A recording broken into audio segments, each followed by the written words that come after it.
नमस्कार, मैं हूं आरिश अजहर आपके साथ। देवभूमि का दंगल। जी हां, देवभूमि के दंगल में आज हम बात करेंगे कितने बच्चे सभासद के लिए अच्छे।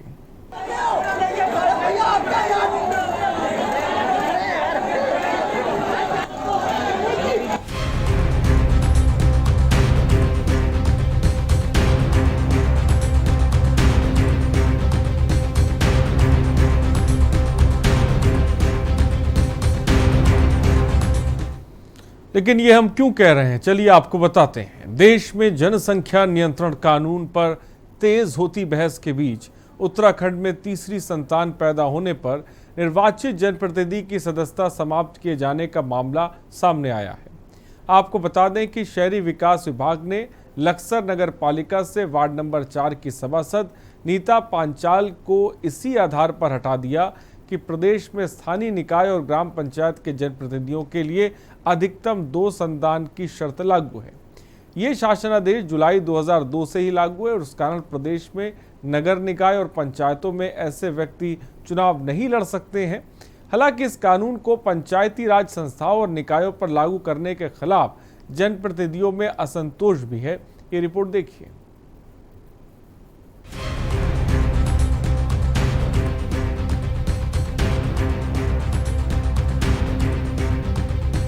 उत्तराखंड के शहरी निकायों और त्रिस्तरीय पंचायती राज संस्थाओं में जनसंख्या नियंत्रण कानून लागू है। इस कानून के तहत 2 से अधिक संतान होने पर जनप्रतिनिधि अपनी कुर्सी गंवा सकते हैं और इसी के चलते तीसरी संतान पैदा होने पर लक्सर नगर पालिका से वार्ड नंबर 4 की सभासद नीता पांचाल को अपनी कुर्सी गंवानी पड़ी। अब उन्होंने अपना पक्ष रखा तो बताया कि जब उन्होंने चुनाव लड़ा था तब उनके 2 ही बच्चे थे। नामांकन पत्र में उन्होंने कोई भी तथ्य सरकार से नहीं छिपाया। नीता पांचाल ने आरोप लगाया कि उनके द्वारा वार्ड में सस्ते गल्ले की कालाबाजारी के खिलाफ आवाज उठाकर दुकान निरस्त कराई गई थी। इससे प्रभावित राशन कारोबारियों ने फर्जी तथ्य पेश कर उनकी शिकायत की। वहीं दूसरी ओर लगातार इस कानून का विरोध करती आई कांग्रेस ने भी अपनी प्रतिक्रिया देते हुए कहा कि जिस वक्त राज्य सरकार ने इस नियम को लागू किया था तब भी कांग्रेस ने इसका विरोध किया। कांग्रेस का साफ तौर पर कहना है कि आज जिस आधार पर महिला को हटाया गया उसकी पहले सरकार को पड़ताल करनी चाहिए, उसके बाद ही फैसला लेना चाहिए। देखिए, जिस वक्त राज्य सरकार इस रूल को लाई थी उस वक्त भी कांग्रेस पार्टी ने मुखर होकर इसका विरोध किया था, क्योंकि इसमें बहुत सारे लेक्यूना थे, बहुत सारे ड्रॉबैक्स थे। जैसे हमने सवाल पूछा था कि दूसरा बच्चा यदि किसी का जुड़वा हो जाता है तो ऐसे में वो 3 बच्चों के माता पिता हो जाते हैं, तो उसके लिए क्या प्रावधान है। सरकार के पास कोई जवाब नहीं था। अब ये जो महिला है ये कह रही हैं कि चुनाव जीतने के बाद उनका तीसरी संतान हुई है। ये पड़ताल का विषय है कि सरकार की तरफ से इस रूल के तहत बहुत से लोग चुनाव नहीं लड़ पाए थे, तो ऐसे में उनके साथ अन्याय होगा। और अगर महिला सच कह रही हैं कि उन्होंने गर्भधारण चुनाव जीतने के बाद किया तो ये तो ईश्वर की देन है। मुझे लगता है कि ऐसे में पड़ताल का विषय है कि वो किस समय बच्चे का जन्म हुआ और किस समय वो चुनाव लड़ी थी, और इसका पड़ताल सरकार को करना चाहिए। उसके मैं उत्तराखंड शासन का निर्णय का सम्मान करती हूँ। यह निवेदन भी करती हूँ कि इस विषय में दोबारा विचार करना चाहिए कि मेरे द्वारा जानबूझकर कोई भी कृत्य नहीं छुपाया और ना ही मैंने कोई अपने बच्चे छुपाए। मेरे पहले सिर्फ 2 बेटियां थी और मेरा तीसरा बच्चा हुआ, वो भगवान की कृपा से हुआ। जो भी तो वो तो मुझे जरूर चाहिए था, इसलिए इस शासन के द्वारा दोबारा मेरे इस विचार पर एक बार और कोशिश करें। पक्ष और विपक्ष के बीच जनसंख्या नियंत्रण कानून पर लगातार बयानबाजी का दौर जारी है। एक और जहां कांग्रेस उत्तराखंड में जनसंख्या नियंत्रण कानून की आवश्यकता नहीं होने की बात कह रही है, तो वहीं दूसरी ओर बीजेपी प्रदेश की भौगोलिक और आर्थिक परिस्थितियों को देखते हुए जनसंख्या नियंत्रण कानून की जरूरत बता रही है। बीजेपी का साफ तौर पर कहना है कि अगर जनसंख्या पर नियंत्रण नहीं किया गया तो आगामी समय में प्रदेश की भौगोलिक और आर्थिक परिस्थितियों को देखते हुए ये एक विकराल रूप ले सकता है। जनसंख्या कानून वास्तव में उत्तराखंड राज्य के अंदर मुझे लगता है कि इसकी आवश्यकता है। इस आवश्यकता के हिसाब से अगर हम देखेंगे तो देश की जो भौगोलिक परिस्थितियां हैं, आर्थिक परिस्थितियां हैं, जिस हिसाब से अगर जनसंख्या पर नियंत्रण नहीं किया जा सकता है तो एक दिन एक बहुत विकराल रूप ले सकता है। इसलिए जनसंख्या नियंत्रण कानून बनाना मुझे लगता है कि आवश्यक होगा। इसमें जो अभी पंचायत चुनाव में जो पंचायत फंक्शनरी थे, अभी बहुत सारे इसमें लोगों ने कई तरह की टिप्पणियां की, लेकिन मुझे लगता है कि आने वाले समय एक आदर्श ये जनसंख्या कानून बन सकता है। इसको हमको लागू करना चाहिए। वहीं जनसंख्या नियंत्रण कानून पर प्रदेश सरकार विचार कर सकती है। ऐसे संकेत मुख्यमंत्री पुष्कर सिंह धामी दे चुके हैं, लेकिन अभी सरकार ने इस कानून पर विचार करना शुरू भी नहीं किया था कि उत्तराखंड की सियासत पहले ही गर्मा उठी है। के न्यूज के लिए देहरादून से अशोक कुमार की रिपोर्ट। तो देवभूमि के दंगल पर हम जनसंख्या नियंत्रण कानून को लेकर चर्चा करेंगे। फिलहाल रुकते हैं छोटे से ब्रेक के लिए, जल्द हाजिर होंगे। आप देख रहे हैं के न्यूज, खबरों का सारथी।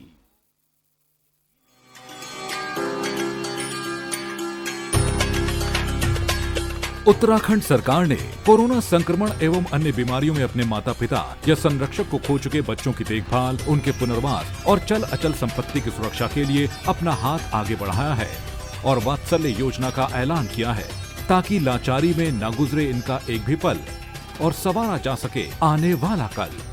मुख्यमंत्री वात्सल्य योजना में शामिल बच्चों का भविष्य सुरक्षित बनाने के लिए राज्य सरकार ने सभी जरूरी प्रावधान किए हैं। वात्सल्य योजना के अंतर्गत उत्तराखंड में 1 मार्च 2020 से 31 मार्च 2022 तक की अवधि में माता पिता की कोरोना अथवा किसी अन्य बीमारी से मृत्यु हो जाने पर बच्चों को इस योजना के अंतर्गत सहायता प्रदान की जाएगी। वो बच्चे भी लाभार्थी होंगे जिनके माता पिता की मृत्यु पहले हो चुकी है और अब उनके संरक्षक की भी मृत्यु हो गई है।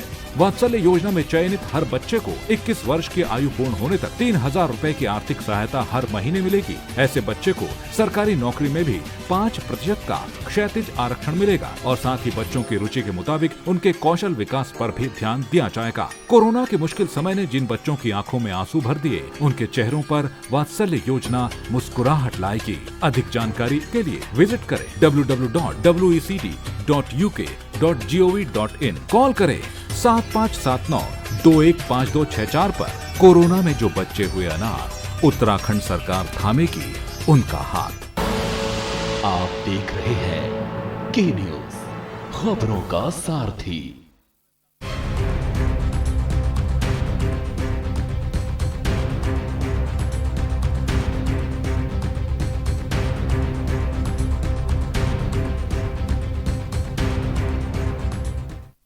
तो ब्रेक के बाद आपका स्वागत है। जी हाँ, कितने बच्चे सभासद के लिए अच्छे, ये हम सवाल उठा रहे हैं, क्योंकि उत्तराखंड में जिस तरह से एक सभासद की सदस्यता खत्म होने के बाद जो सियासत है वो गर्मा गई है और जनसंख्या नियंत्रण कानून को लेकर तमाम तरह की आवाज़ें और तमाम तरह की बातें भी उठने लग गई हैं। क्या इसको लेकर विचार करने की ज़रूरत है? फिलहाल हमारे साथ कुछ गेस्ट जुड़ रहे हैं, उनसे आपका तारुफ करा दें। नीता पांचाल निष्कासित सभासद हैं, इस वक्त हमारे साथ जुड़ रही हैं, आपका बहुत बहुत स्वागत है। अमरजीत कांग्रेस से कांग्रेस नेता है, इस वक्त हमारे साथ जुड़ गए हैं।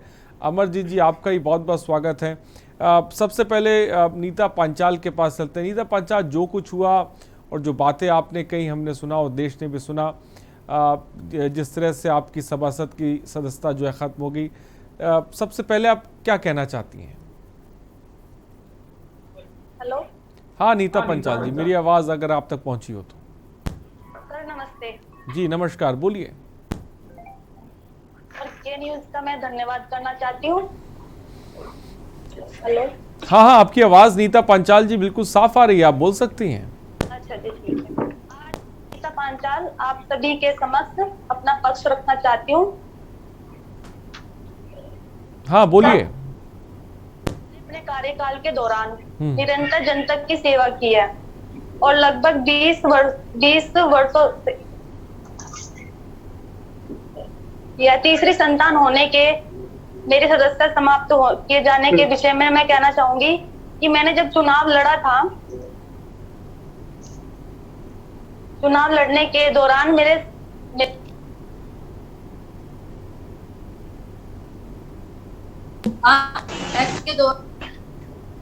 300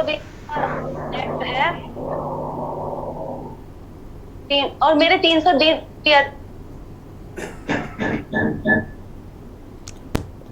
नीता पांचाल जी, आपकी आवाज़ हम तक साफ नहीं आ पा रही है। मैं चाहूँगा कि एक बार अनम्यूट कर दीजिए। शायद मुझे लग रहा है कि आपकी तरफ से म्यूट है, उसको अनम्यूट कर दीजिए।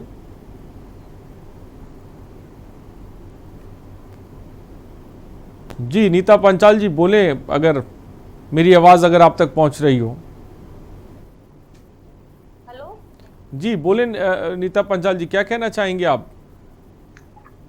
सर, मैं इतना ही कहना चाहूंगी, उत्तराखंड शासन के निर्णय का मैं पूरा सम्मान करती हूँ, परंतु सभी के साथ ही यह निवेदन भी करती हूँ कि इस बारे में दोबारा विचार करना चाहिए।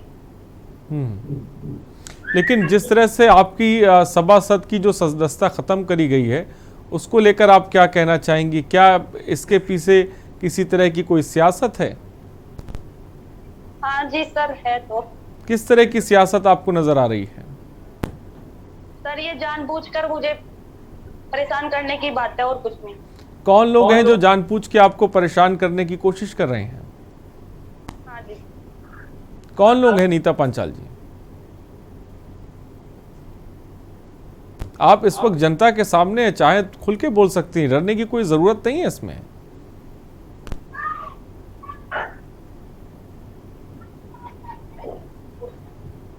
जी नीता पांचाल जी, क्या मुझे सुन पा रही हैं आप?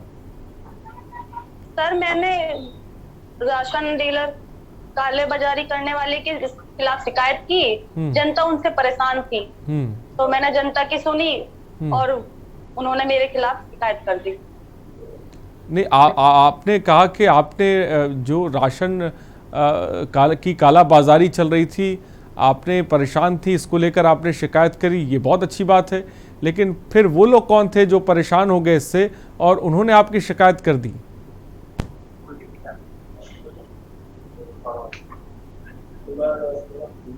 तो शायद मैं आऊंगा नीता पांचाल जी। फिलहाल अमरजीत सिंह जी भी हमारे साथ हैं। अमरजीत सिंह जी, जनसंख्या नियंत्रण कानून को लेकर और जिस तरह से एक सभासद की सदस्यता को रद्द कर दिया जाता है तीसरा बच्चा होने पर, मैं चाहूंगा कि इस पर कांग्रेस क्या कहना चाहेंगे? आप क्या कहना चाहते हैं? सबसे पहले सर, मैं ये कहना चाहती हूँ, मुझे मैं आऊंगा नीता पांचाल जी। मैं चाहूंगा कि अमरजीत जी को भी सुन लें, काफी देर से वो हमारे साथ जुड़े हुए। अमरजीत जी बोलिए। जी, मैं जो बात था बच्चे दो ही अच्छे, ये तो कांग्रेस की भी शुरू से लाइन रही कि बच्चे दो ही अच्छे, हम दो हमारे दो, ये तो शुरू से कांग्रेस का एक पक्ष रहा है। लेकिन जिस प्रकार से अब मेरी बहन नीता बता रही हैं कि उन्होंने कुछ लोगों का जो है जिस प्रकार से काला बाजारी करने वाले लोगों का नाम उजागर किया, अब उजागर करने पर इनको इस प्रकार की एक सजा के रूप में इनको बर्खास्त कर दिया गया। हकीकत क्या है ये तो मुझे लगता है जिलाधिकारी बता सकते हैं बेहतर। कानून किसी व्यक्ति विशेष के लिए नहीं बना, कानून सबके लिए बना। अगर कानून सम्मत अगर कोई पर कार्रवाई की है तो हम उसका समर्थन करते हैं। निश्चित रूप से अगर इनको फिर भी कुछ लगता है कि इनके विरुद्ध कोई ऐसी कार्रवाई की गई है तो न्यायालय खुला है, ये अपनी बात वहां पे न्यायालय में जाकर रख सकते हैं। लेकिन आप देखिए कि इन दिनों में उत्तर प्रदेश हो, उत्तराखंड हो या दिल्ली हो, आज की तारीख में हर तरफ जो है जनसंख्या नियंत्रण कानून लाने की बात की जा रही है। मुझे लगता है कि इनको अब उत्तराखंड में एक मोहरा बना दिया गया है ताकि इस पर एक चर्चा शुरू हो सके, एक विमर्श शुरू हो जाए। तो इन पर कार्रवाई करके उत्तराखंड में एक विमर्श शुरू कराया गया, क्योंकि 2022 के चुनाव हमारे सिर पे हैं। ये लोगों को मुद्दे से भटकाने के लिए एक शगुफा बीजेपी द्वारा छोड़ा गया है और उसकी बलि के रूप में जो है उन्होंने खुद की अपनी सभासद जो रही नीता पांचाल को बलि चढ़ा दिया। अगर उनको फिर भी कोई शंका लगती है तो न्यायालय के द्वार खुले हैं, वो न्यायालय जाएं। लेकिन इस बात को बीजेपी को समझना चाहिए कि जो कानून अगर था उसमें खामियां थी, खामियों को बजाय दूर करने के दूर न करके और जिस प्रकार से लोग कार्रवाई करते हैं। अमरजीत जी, क्या खामियां आपको नजर आ रही हैं कांग्रेस नेता के तौर पर? उनको दुरुस्त करने की जरूरत है, सही करने की जरूरत है। बिल्कुल दुरुस्त। आप देखिए ना किस प्रकार से, जिस प्रकार 2019 में अगस्त सितंबर में जब चुनाव थे हमारे ग्राम पंचायत जिला पंचायतों के थे, तब भी यही शगुफा छोड़ दिया गया, न्यायालय में जाना पड़ा कांग्रेस को। ये तो बीजेपी का केवल और केवल मंशा है किस प्रकार से चुनाव को टाला जाए या उनको एक अलग रूप दे दिया जाए। जिस प्रकार, अरे इस पर कानून लाइए, वो एक अलग विषय है, लेकिन इसमें जन जागरण कार्यक्रम होना चाहिए, वो ज्यादा जरूरी है बजाय कि हम कानून थोपे इसको पर जाकर। तो बड़ी बात अमरजीत सिंह जी ने कही कि इस पर एक जन जागरण कार्यक्रम होना जरूरी है कि या हम किसी चीज को थोपें, ये सही नहीं है। फिलहाल जनसंख्या नियंत्रण कानून पर बहस लगातार जारी है। देवभूमि के दंगल में हम रुकते हैं छोटे से ब्रेक के लिए, हम जल्द हाजिर होंगे।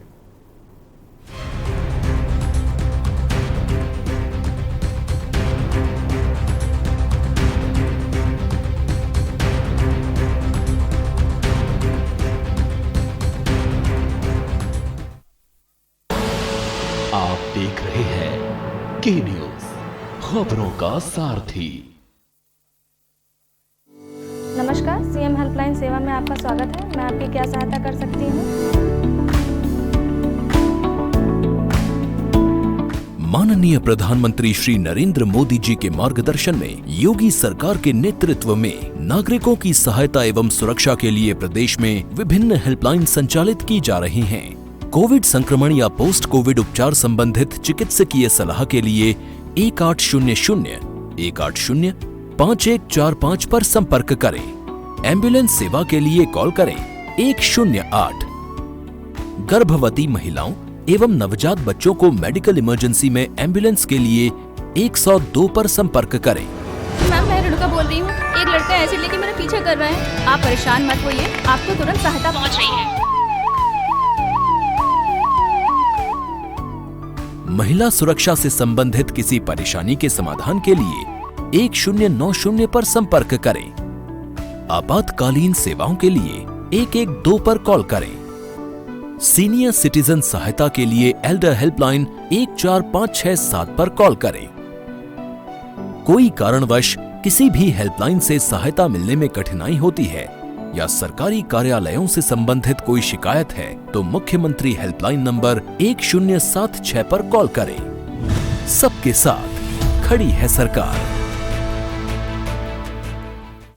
खुदी को आजमाया है तो ये अंदाज आया है, खुदी को आजमाया है तो ये अंदाज आया है। तुम में भी मैं हूं, शुद्ध प्लस पान मसाला। आप देख रहे हैं के न्यूज, खबरों का सारथी।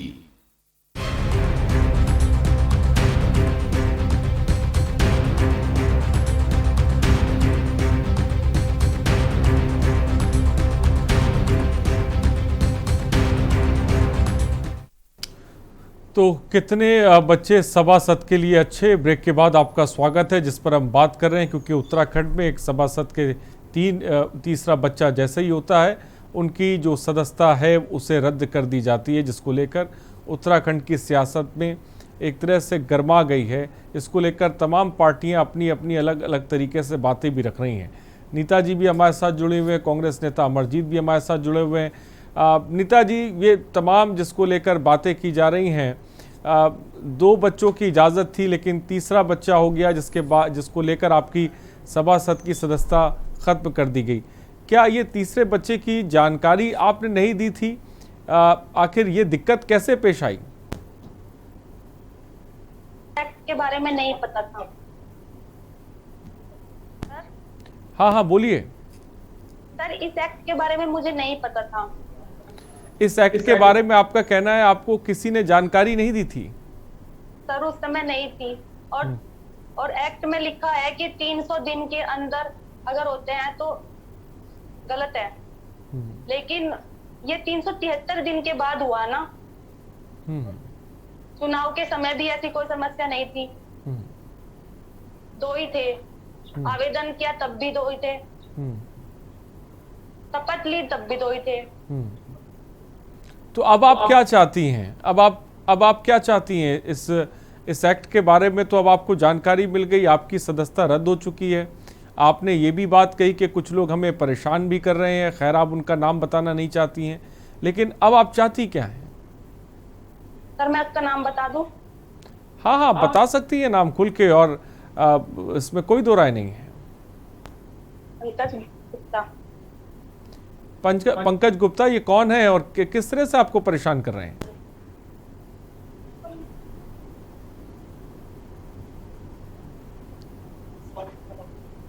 सर, बहुत परेशान थे उनसे लोग।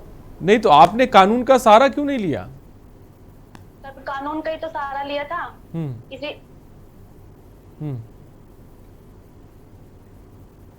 ठीक है, तो शायद मुझे लग रहा है कि नीता पंचाल खुल के नहीं बोल पा रही हैं। अमरजीत सिंह जी, बड़ी बात नीता जी ने साफ तौर पे कही कि भाई उनको इस एक्ट के बारे में कोई जानकारी ही नहीं थी। मैं समझ सकता हूं कि ऐसे बहुत से लोग होंगे जिनको इस एक्ट के बारे में जानकारी नहीं है और शायद ये स्थिति उत्तराखंड में बनी है। इसको लेकर आप क्या कहेंगे? मैंने कोई बात भी नहीं छुपाई सर, मेरे 3 बच्चे हैं, सबको पता है। और क्या नाम, मैंने कोई ऐसी भ्रूण हत्या नहीं की, मतलब महिला अधिकारियों को, सभी अधिकारों का मैंने पालन किया सर। इसमें मेरी कोई गलती नहीं है, तो कम से कम मुझे सुनीता देकर छोड़ना तो चाहिए, मतलब समय मिलना चाहिए ना। अमरजीत जी क्या कहेंगे इस पर? अगर देखिए, अगर तो नीता जी ने अगर कोई जानकारी छुपाई है और वो 300 दिन से कम का समय था, तो निश्चित रूप से मुझे लगता है इनके ऊपर कानून संबद्ध कार्रवाई हुई है।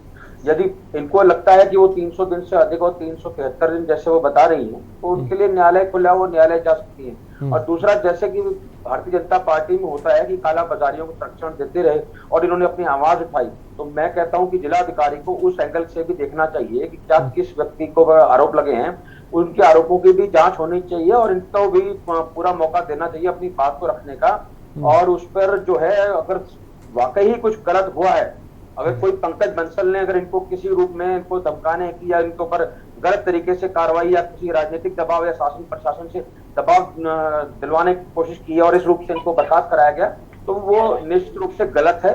लेकिन अगर इनकी बात सही है तो इनको कानून का सहारा लेना चाहिए, वहां जाना चाहिए। लेकिन मैं फिर कह रहा हूं, ये मुद्दा मुझे लगता नहीं कि इतना बड़ा था जितना भारतीय जनता पार्टी ने 2022 के चुनाव को देखते हुए इन मुद्दों को उठाया जा रहा है आज। और उसी चुनाव के 2022 के चुनावों की तैयारी को लेकर के नीता जी को एक मोहरा बनाया गया है, ताकि इस पर एक विमर्श शुरू हो सके, ताकि मीडिया में, जैसे आज आप चर्चा कर रहे हैं, अन्य मीडियाओं में इस बात की चर्चा हो, अखबारों में चर्चा हो, ताकि लोग इस बारे में चर्चाएं करें। ये कानून लाया जाना चाहिए। हम तो कहते हैं वो भी अगर कानून लाया जा रहा है तो मैंने पहले भी आपको कहा, उस पर जन जागरण होना चाहिए। मतलब अमरजीत सिंह जी, बीजेपी इस मुद्दे को उठाकर माइलेज लेना चाहती है, आपका ये कहना है? को जो है सब्सिडी की धमकी दे करके इस चीज से वंचित नहीं किया जाना चाहिए, इस पर बहस होनी चाहिए खुले मंचों से। लेकिन इस बीच अब अमरजीत जी, आपको लगता है, जैसा कि आप कह रहे हैं, आपका कहना है जनसंख्या नियंत्रण कानून को लेकर बीजेपी इसको एजेंडा बना रही है आने वाले चुनाव के लिए, जिसके लिए माइलेज लेना चाहती है वो?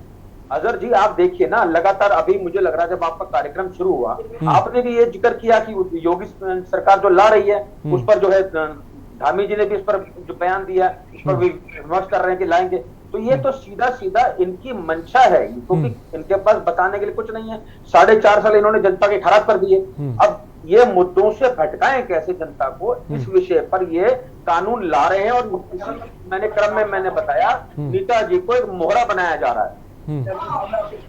लेकिन अमरजीत सिंह जी, जनसंख्या नियंत्रण कानून पर तो एक तरफ बहस चल रही है, लेकिन जिस तरह से ये 2 बच्चे वाली बात है जिस पर सदस्यता रद्द कर दी जाती है, आपको नहीं लगता कि इसको लेकर लोगों को भी ज़्यादा से ज़्यादा जागरूक करने की ज़रूरत है? जैसा कि नीता जी साफ तौर पे कह रही हैं कि मुझे इस एक्ट के बारे में किसी तरह की कोई जानकारी ही नहीं थी। बिल्कुल सही बात है आपकी, क्योंकि आप देखिए, जो हमारे ग्राम प्रधान हैं या सभासद हैं, ये शायद उतने अवेयर नहीं है, शायद या पढ़ाई में कुछ कमी रह गई या कोई जानकारी पूरी नहीं है, तो इसका नाजायज फायदा जो सरकारें उठाती हैं, या ये जानकारी का अभाव में पर्चा भर देते हैं। बाद में जब जानकारी खुलती है तो इनको पद गंवाने पड़ते हैं। ये समस्या तो जरूर है, लेकिन मेरा ये मानना है, क्या ये कानून केवल सभासदों पे या ग्राम पंचायतों में, जिला पंचायतों में लागू होंगे क्या?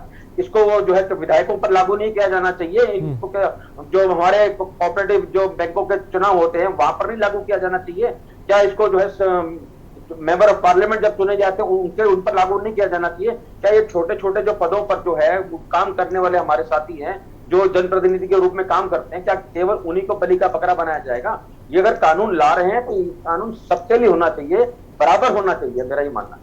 नीता पंचाल जी, आप क्या कहेंगी, क्या ये कानून सबके लिए बराबर होना चाहिए? क्योंकि छोटे चुनाव में तो ये कानून है, लेकिन बड़े चुनाव के लिए सभासद विधायक पर इस तरह का कोई एक्ट नहीं है। क्या आपको लगता है कि उन पर भी ये कानून जो है लागू करना चाहिए, ये एक्ट लागू करना चाहिए?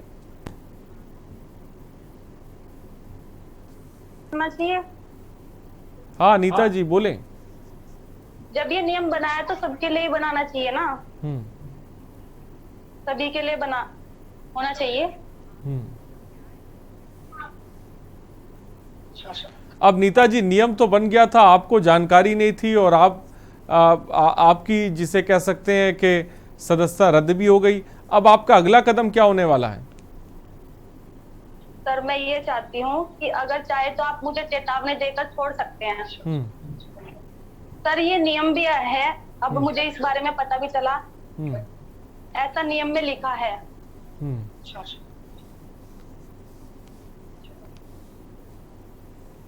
देखिए आप दो बातें कर रही हैं। आपने कहा कि हमारा जो तीसरा बच्चा हुआ वो 373 दिनों के बाद हुआ, फिर आप कह रही हैं कि भाई हाँ, तो आप फिर कह रही हैं कि हमें जो जानकारी नहीं थी, तो जानकारी मतलब ये बड़ा पशुपेश आप जो जवाब दे रही हैं बड़ा दोमुखी जवाब है, वो स्पष्टता नहीं है उसमें। तो आप स्पष्टता से बताइए कि क्या वाकई आपको जानकारी नहीं थी या आपको लगता है कि आपको 373, जैसे आपने बताया 300 दिनों से अधिक हो चुके थे जब आपका तीसरा बच्चा हुआ, तो मेरा मतलब अगर 300 दिन से अधिक हो गए तो आप न्यायालय जा सकती हैं। अगर 300 दिनों से कम के समय में हुआ है तो फिर ये न्याय संगत है, इसमें कोई नई बात नहीं है। मेरा जरूर मानना है कि ये ज्यादा अमरजीत जी इसी बात को कंफर्म कर। नीता जी बच्चा कितने दिन में हुआ, 300 दिन या 300 दिन के बाद? सर 373 दिन के बाद। तो 373 दिन के बाद अगर हुआ तो आप फिर न्यायालय जा सकती हैं इस चीज को लेकर,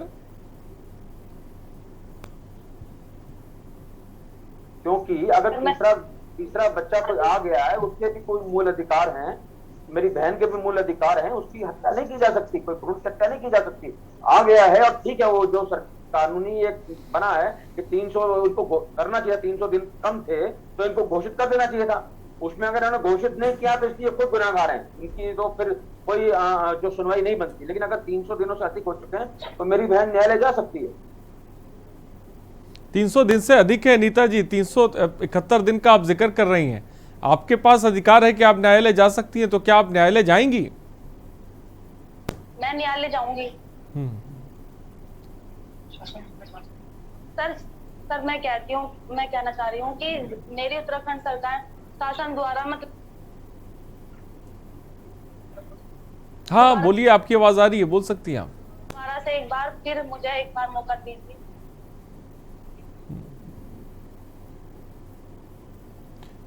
ठीक है, तो नीता जी साफ तौर पर एक बार फिर से मौके की मांग कर रही हैं, लेकिन उनके पास न्यायालय जाने का जो रास्ता है वो खुला हुआ है, जैसा अमरजीत सिंह साफ तौर पे कह रहे हैं।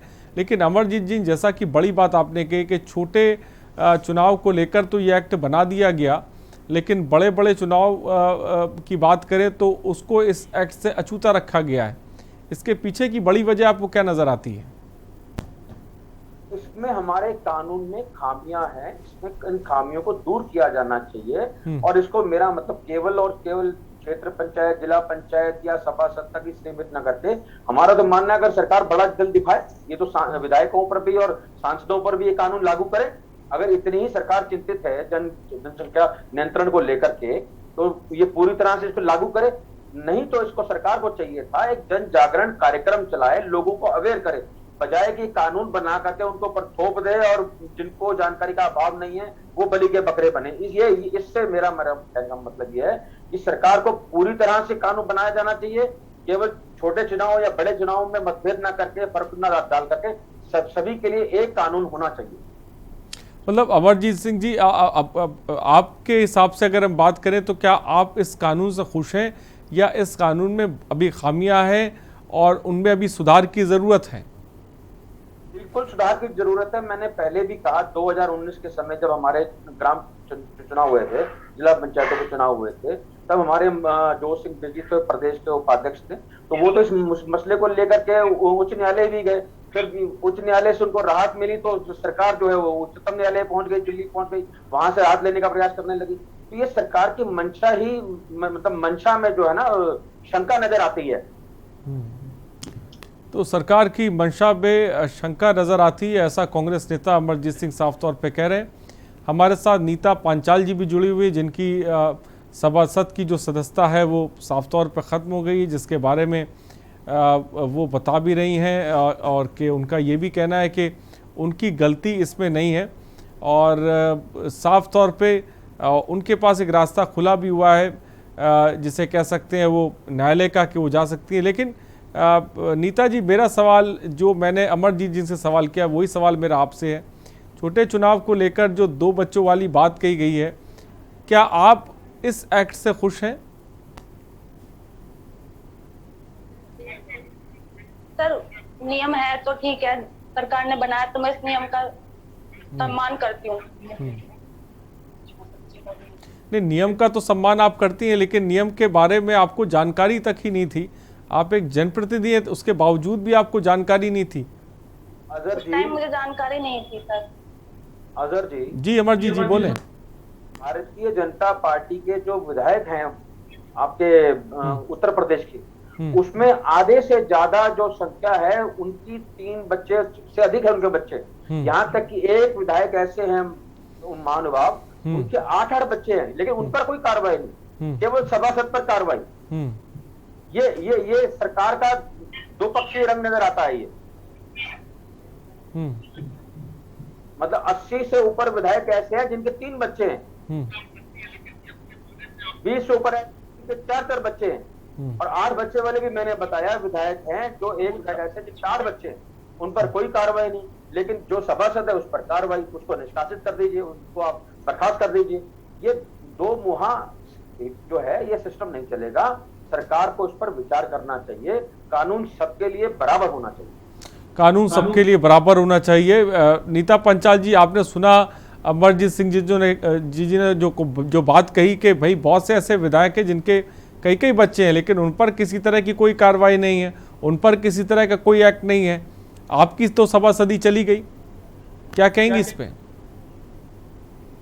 सर, मैं इतना ही कहना चाहती हूँ कि इस निर्णय का मैं पूरा सम्मान करती हूँ, परंतु इस निवेदन भी करती हूँ कि मुझे इस विषय में दोबारा से विचार किया जाए, क्योंकि मेरे द्वारा जानबूझकर मैंने कोई छुपाया नहीं, मैंने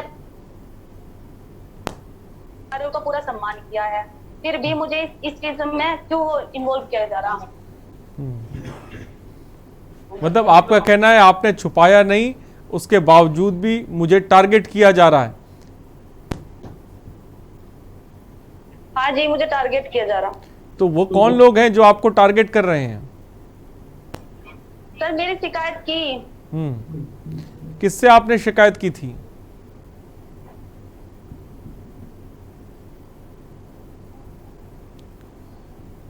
नीता जी, किससे शिकायत आपने की थी?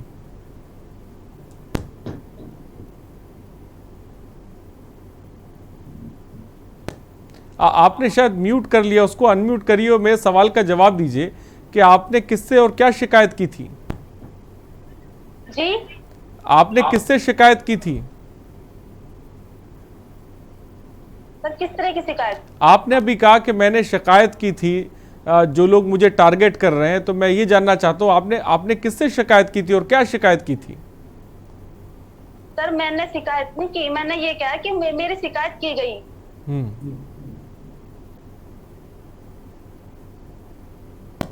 तो साफ तौर पे नीता जी का ये कहना है कि उनको इस पूरे प्रकरण में एक तरह से फंसाया गया है। उन्होंने तमाम तरह की सारी जानकारी दी थी। फिलहाल उनका ये भी कहना है कि इस एक्ट के बारे में मुझे जानकारी भी नहीं थी, और अगर मुझे जानकारी होती तो शायद ऐसा ना होता। तो ये भी साफ तौर पे कहना है। लेकिन दूसरी तरफ कांग्रेस नेता अमरजीत जी भी हमारे साथ है, क्योंकि कांग्रेस जनसंख्या कानून को लेकर मुखर है। जनसंख्या नियंत्रण कानून पर जिस तरह की बहस हो रही है उसको लेकर कांग्रेस भी लगातार मुखर नज़र आ रही है, अपनी बात को साफ तौर पे रख रही है। और अमरजीत जी का जैसा कि कहना है कि भाई छोटे चुनाव में जब आप एक्ट ला सकते हैं तो बड़े चुनाव में इस तरह के एक्ट आखिर क्यों नहीं लाए जा सकते। विधायक और सांसद की अगर हम बात करें तो फिलहाल बहुत बहुत शुक्रिया हमारे साथ जुड़ने के लिए अमरजीत जी आपका, और तमाम अपनी बात रखने के लिए। नीता पंचाल जी, आपका भी बहुत बहुत शुक्रिया हमसे जुड़ने के लिए और अपनी बात रखने के लिए। तो देवभूमि के दंगल में हम बात कर रहे थे जिस तरह से एक सभासद की सदस्यता चली जाती है और उसके बाद उत्तराखंड में जो सियासत है वो गरमा जाती है। फिलहाल यहाँ पे रुकते हैं एक छोटे से फिलहाल देवभूमि के दंगल में इतना ही। बने रहिए हमारे साथ। नमस्कार।